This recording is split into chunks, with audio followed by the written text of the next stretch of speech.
Cari amici, benvenuti a un nuovo appuntamento di Radio Chef. Siamo tornati oggi e abbiamo deciso di farlo ispirandoci alla stagione, un po' diciamo più autunnale decisamente che estiva, e lanciare anche una sfida di gusto tra due piatti che ci danno calore e rappresentano la tradizione della regione proprio in questo momento dell'anno. Per farlo però con me c'è ovviamente anche Maria. Ciao Maria, ben trovata. Ciao Barbara, buongiorno a tutti. Eh sì, sono due piatti belli interessanti, è un po' la sfida forse del Friuli, possiamo metterla un po' così. Possiamo dire di sì, che sanno un po' di montagna, di calore e anche di festa, perché protagonisti di questo periodo dell'anno sono Friuli Doc, gli appuntamenti all'aperto che propongono l'enogastronomia regionale. Allora noi abbiamo voluto proprio in queste manifestazioni un po' capire quali sono i gusti degli ascoltatori. Maria, come andiamo abbiamo Andiamo a sentirli. Abbiamo chiesto proprio una domanda: frico o charsons? Vino bianco o vino rosso? Vediamo cosa hanno risposto. Sentiamo.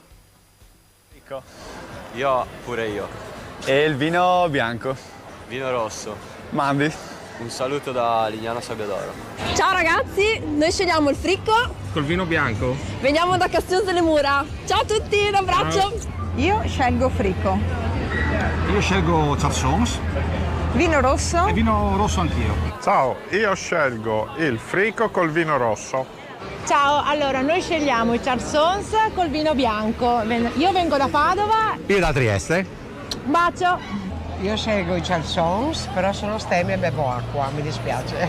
Invece io scelgo il frico e bevo il vino rosso. Per me fricco e vino rosso. E per me charsons e ovviamente vino bianco. Che simpatici. Fantastici. Allora ringraziamo tutti coloro che hanno partecipato a questo sondaggio. Sono stati tantissimi poi, perché sì, noi abbiamo visti solo alcuni di quelli che abbiamo scelto così e sono passati e si sono voluti prestare anche proprio raccontando un po' un qualcosa di loro, ma sono stati tra tutti questi 123 le persone che sono passate proprio e hanno detto la loro tra questa sfida frico charsons, e devo dirvi che ha vinto il frico, perché 98 persone hanno scelto il frico, 24 i charsons, uno ha detto io non voglio scegliere perché mi piacciono entrambi e quindi non posso votare. Mentre per quanto riguarda vino bianco, vino rosso, 54 persone hanno scelto il vino rosso, 42 persone il vino bianco, 17 persone hanno detto che preferiscono fare un'altra scelta, quindi così hanno scelto altro. 10 persone, in particolare l'acqua, hanno detto che preferiscono gustare questi piatti anche proprio con l'acqua tra un pasto e l'altro, naturale frizzante. Questo lo scopriremo la prossima volta magari. Questo per stavolta non l'abbiamo chiesto se è naturale o frizzante, ma vedremo di scoprirlo al più presto. Io devo dire che amo i charsons, cioè il frico non mi dispiace, però i charsons sono un piatto che mi piace moltissimo, anche perché ha tante varianti. Li ho provati anche dolci. E mi piace quando ci mettono sopra quella spruzzatina di cannella. È vero, tipici un po'. Io conosco molto quelli della Carnia, che sono quelli proprio con il dolce all'interno, il gusto più dolce all'interno, però ce ne sono veramente tantissime varianti perché girano un po' tutto il Friuli e quindi ognuno poi ha la ricetta di casa, quella della propria famiglia, ecco. Beh sì, è vero, proprio ogni famiglia ha una ricetta speciale e particolare, il suo modo di farli assaggiare. Comunque quando posso io ti assicuro che li prendo sempre. Allora Maria, a proposito di charsons, possiamo anche farli in casa. So che tu hai pronta una ricetta per noi. Sì, oggi voglio farvi conoscere la ricetta della famiglia di IAL FVG, che è la scuola del Friuli Venezia Giulia che insegna e porta i ragazzi per mano in questo campo, quello del settore alberghiero, e parliamo dei charsons con fonduta di format di Frant. Vi serviranno per 4 persone 150 grammi di farina, un cucchiaino di olio extravergine d'oliva, 40 ml d'acqua, 2 cucchiai di cipolla tritata, 100 grammi di patate cotte, 100 grammi di biete, 80 grammi di ricotta vaccina, un cucchiaino di cannella, 2 cucchiaini di cacao amaro, erbe aromatiche, sale e pepe, poi 300 ml di latte e 160 grammi di format di Frant. Come li facciamo? Versiamo nell'impastatrice farina, sale, il cucchiaino d'olio e a poco l'acqua. Lavoriamo l'impasto, lo facciamo riposare per 30 minuti in frigorifero e poi lo tagliamo a rondelle e stendiamo la pasta bella sottile aiutandoci con l'apposita macchina. Per il ripieno cuociamo le patate a vapore, poi le schiacciamo, rosoliamo la cipolla in padella con poco olio, aggiungiamo le biete e facciamo saltare qualche minuto. E poi come procediamo? Andiamo a tritarle grossolanamente, mescoliamo in una ciotola le biete, le patate, la ricotta, il cacao, la cannella e le erbe aromatiche tritate finemente, aggiustiamo di sale e pepe. Poi con un coppapasta tagliamo dei cerchi di 8 cm, li riponiamo al centro un cucchiaino di ripieno e richiudiamo a mezzaluna, la forma più classica. Per il condimento facciamo bollire il latte, uniamo il formaggio di franta a cubetti e poi facciamo sciogliere a bagnomaria mescolando di tanto in tanto. Cuociamo infine i charsons per 2 minuti in acqua bollente salata e condiamo con abbondante salsa di formaggio di franta. Decoriamo poi con le erbe aromatiche e il gioco è fatto. Vengono belli e buoni. Questi sono presi proprio dalla nostra ultima brochure di Friuli Doc, quindi se la volete scoprire è ancora disponibile online sul nostro sito radio.0.it. Benissimo, e allora una volta che abbiamo assaggiato i charsons in questa fantastica ricetta, io oggi ho la ricettina invece che vi proponiamo sempre con fila utensili Natisone, ed è una ricetta di quello che è un po' un ingrediente del momento, i peperoni. Tra l'altro fanno molto bene alla salute, li possiamo gustare come preferiamo, rossi, verdi, gialli, hanno un profumo e un sapore dolce che accende i sensi a tavola fino appunto alla fine dell'estate e inizio dell'autunno, quindi fino a tutto il mese di settembre. Sono ricchi di sali minerali ma anche di preziosi antiossidanti, ecco perché sono anche tra i cibi della salute. Inoltre hanno un contenuto di vitamina C 4 volte maggiore di quello di un'arancia, pensato di un agrume. Si possono mangiare crudi o cotti e per la loro versatilità sono uno degli ingredienti base delle cucine tradizionali di vari paesi. Come si può fare? Beh, innanzitutto ne abbiamo diversi tipi, c'è la variante a cornetto, la rossa di Senise, quella che meglio si presta alla conservazione e per Questi nostri peperoni restano poi adagiati sui teli per un paio di giorni in luoghi asciutti e arieggiati, poi vengono inanellati uno a uno con ago e filo e ecco come si compongono con le lunghe collane rosse frastagliate come se fossero dei coralli. Poi si passano a volte anche in forno per abbreviare la disidratazione. Si possono friggere in abbondante olio di oliva, come ad esempio i peperoni di Senise, che diventano croccanti o meglio detti appunto cruschi. Un termine lucano che mette davvero un po' di allegria solo a pronunciarlo. Poi quando il peperone si è asciugato si può conservare nei luoghi serti appesi, oppure in alternativa si può macinare ottenendo una polvere che useremo come una spezia. Nel dialetto lucano il peperone crusco si chiama anche zaffaran, forse in assonanza con l'altra pregiata polvere rosso-arancione che è appunto lo zafferano. E poi una piccola curiosità che riguarda la piccantezza, anche una cosa che va un po' di moda in tante challenge dedicate. Nella scala di misura del grado di piccantezza dei cibi sappiate che quello di Scoville, ovvero il peperone c'è quella di Scoville, scusate, dove il peperone dolce ha il valore 0 di partenza. Il suo fratello piccolo, il peperoncino, raggiunge invece degli indici molto elevati di questa scala di piccantezza. Pensate che quello italiano più piccante, detto la sigaretta calabrese, arriva a 80.000 gradi Scoville. Wow. Capito? Vuoi assaggiarlo? No, io no, grazie. Io amo il piccante, ma mi mantengo troppo. Credo su un grado della scala a metà, ecco, non troppo alto. Comunque, se dovete preparare i vostri piatti a base di peperone in cucina, in tutte le vostre ricette preferite, ovviamente è importantissimo avere gli utensili giusti per tagliare. Anche gli ingredienti, ovviamente. Sì, anche gli ingredienti, ma soprattutto gli utensili.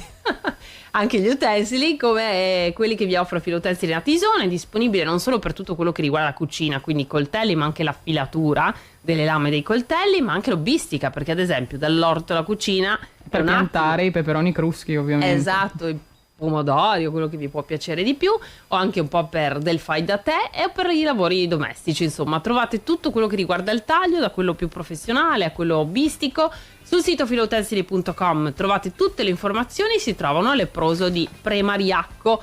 A proposito però di peperoni cruschi, cara Maria, so che tu hai una ricettina sì, pronta per noi. Oggi ti porto tra nord e sud con questo frico contaminazione di Filomena di Tavagnacco, ce lo regala lei. Per il procedimento dovremo sbucciare le patate, grattugiarle o tagliarle a piccoli pezzi, circa 2 patate per una porzione di frico. Eliminiamo la scorza del formaggio Montasio, lo potete scegliere di diverse stagionature, stesso peso delle patate, e grattugiamo con i fori grossi della grattugia. Facciamo scaldare un filo d'olio poi in padella, uniamo le patate grattugiate e facciamo cuocere per circa 10 minuti. Poi tagliamo i nostri peperoni cruschi, li puliamo con un panno asciutto, togliamo il picciolo ed eliminiamo i semi, li tagliamo a metà e li facciamo friggere in padella con olio caldo, girandoli durante la cottura. Una volta freddi li sbricioliamo come dicevamo prima, aggiungiamo poi nella padella con le patate il montasio, i peperoni, sale e pepe a piacere. Facciamo cuocere il tutto per circa 20 minuti con il coperchio a fuoco medio, mescolando di tanto in tanto per far sciogliere completamente il nostro formaggio. E infine in una padella riponiamo l'olio, lo facciamo scaldare leggermente, versiamo il composto e lo facciamo cuocere a fiamma alta senza mai mescolare. A metà cottura cosa si fa?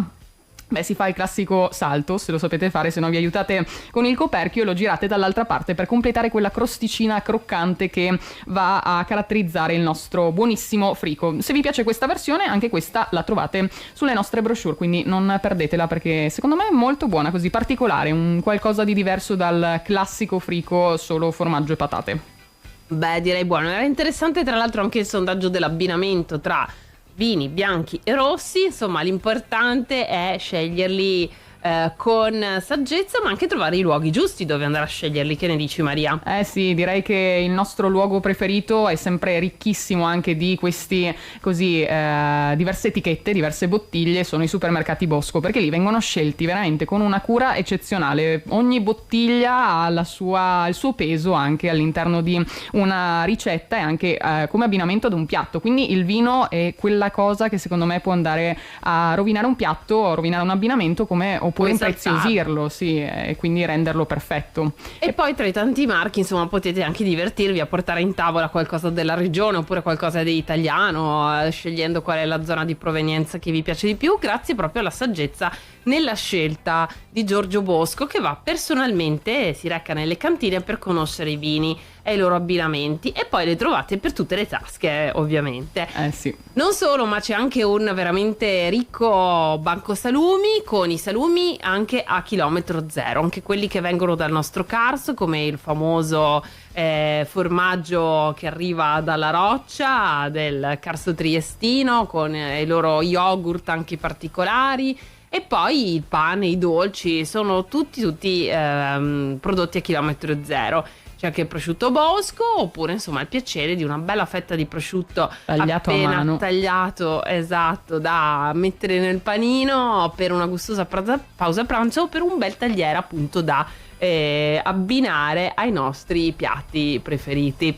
Maria? Beh, sicuramente se vogliamo preparare un bel tagliere, salumi, formaggi, un abbinamento vino o anche birra, dato che in questo periodo stiamo parlando ancora di Oktoberfest, siamo ancora nel pieno della grande festa, anche lì potete trovare tutto quello che vi serve. È vero, è proprio così, Maria. E allora che dire, dopo questa piccola incursione allora a tavola, e anche ricordandovi insomma che anche facendo la spesa al supermercato potete concorrere alla sostenibilità oltre che al risparmio, scegliendo i prodotti del vostro territorio a chilometro zero. Ricordatevi che siamo noi che consumiamo a dare un po' la priorità alle scelte, quindi magari mettiamoci quel tocco di attenzione anche su questo. E poi vi portiamo proprio a scoprire le ricchezze di questo territorio nelle Dolomiti. Ci sarà un appuntamento a Longarone che parla proprio di questo. Maria, di cosa si tratta? Ne parleremo proprio attraverso anche le parole dei nostri ospiti. Siamo saliti in quota perché noi amiamo molto la montagna, ci piace viverla a 360 gradi e quindi il bello anche di vivere nell'ospitalità. Poi sapete che si sta preparando anche un appuntamento molto molto speciale che andremo a scoprire proprio tra poco con il nostro ospite che sarà presente con noi. E cosa ci piace della montagna? Beh, ci piace naturalmente gustarla, ci piacciono i suoi prodotti e continuare anche a viverla attraverso le tantissime località. Noi in Friuli Venezia Giulia ne abbiamo tantissime, se passate ad esempio a Tarvisio c'è il David che vi accoglie con tantissime specialità, oppure a Sappada ci sono tantissimi luoghi di gusto proprio per viverla al meglio, e questo è il bello anche di lanciarci, tuffarci in nuove avventure che ci aspettano. Ma Barbara, a te cosa piace della montagna in particolare?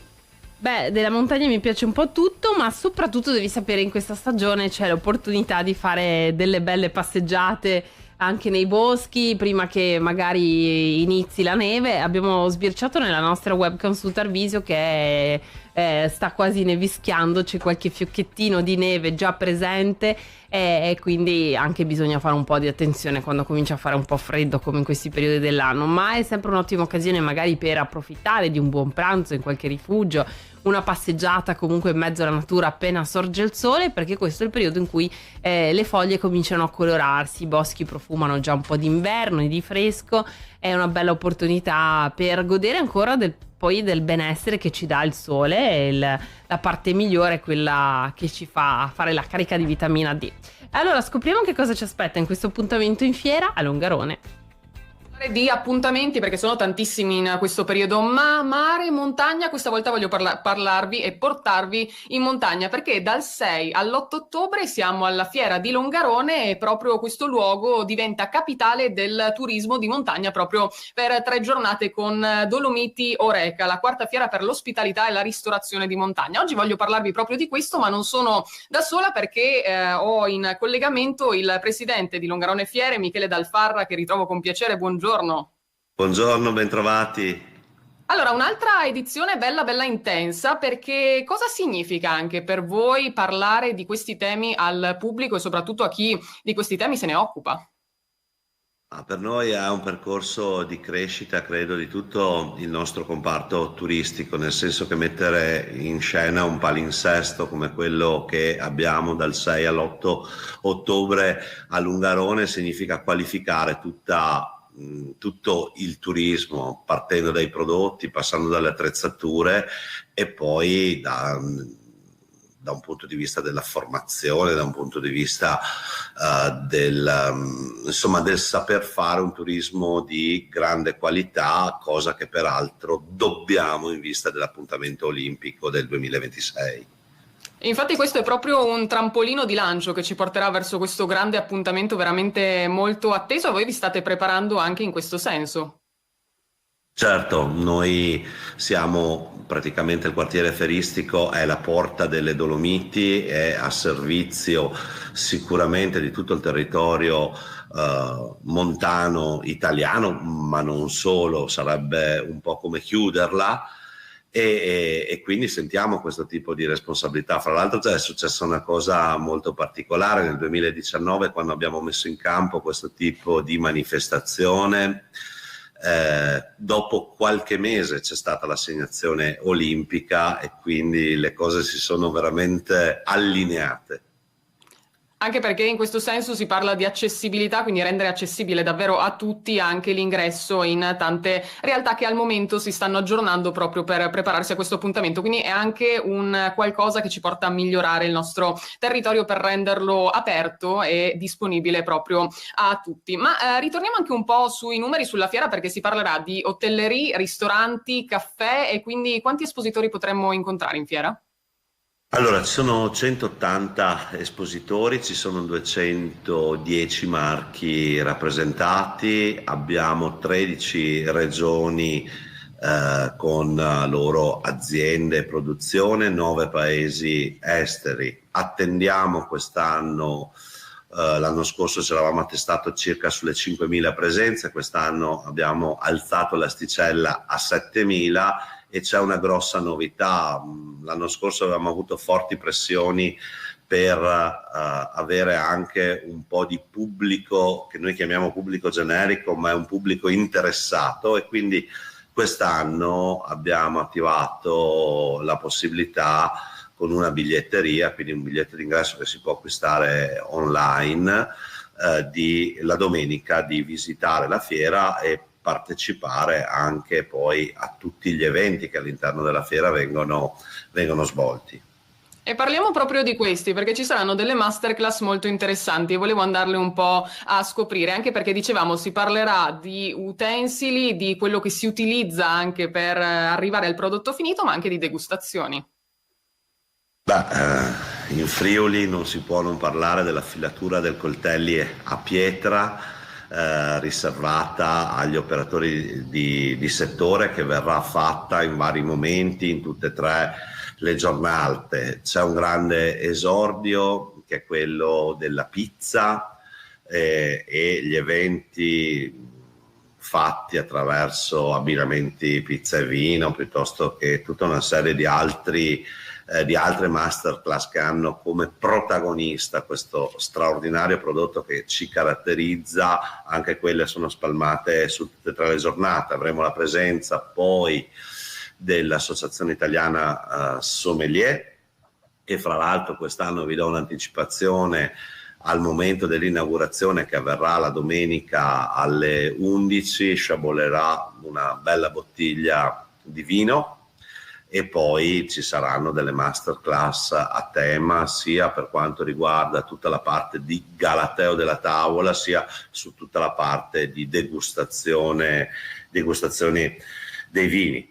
Ecco, queste sono alcune delle cose che metteremo in campo. Invito i nostri ascoltatori però a consultare il nostro sito internet Longarone Fiere, il programma Dolomiti Oreca 2024, perché veramente ci sono, nei 3 giorni c'è un palinsesto di grandissima qualità e di grandissimo interesse.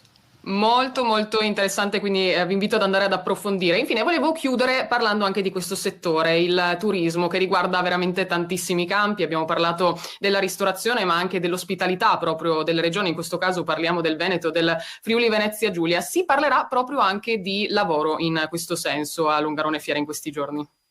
Ma è un tema chiave che le aziende ci chiedono, e l'anno scorso avevamo portato il sistema pubblico, che in questo caso fa capo a cosiddetto Veneto Lavoro, all'interno della fiera, e avevamo fatto una sperimentazione. Veneto Lavoro si è messo in contatto però con tutti i centri dell'impiego italiani ed europei e porterà in fiera circa 120 candidature di persone che vogliono lavorare in questo settore, raccoglierà in tutti e 3 i giorni ulteriori candidature, e poi ci sarà il martedì il matching tra le aziende e le persone.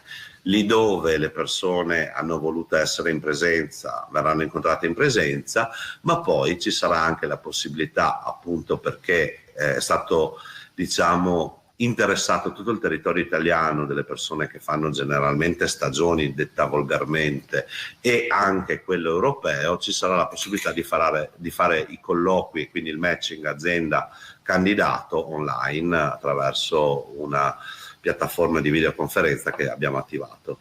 Un'opportunità per tutti per godersi anche dal punto di vista lavorativo la montagna, ma ne parliamo veramente a 360 gradi. Quindi appuntamento, vi ricordo, dal 6 all'8 ottobre a Longarone Fiere. Ci vediamo per Dolomiti Oreca, la fiera per l'ospitalità e la ristorazione in montagna. Grazie al presidente Michele Dal Farra per essere stato con noi, e quindi sciaboliamo a questo nuovo inizio, questa nuova avventura, e invitiamo tutti i nostri ascoltatori. Grazie, a presto.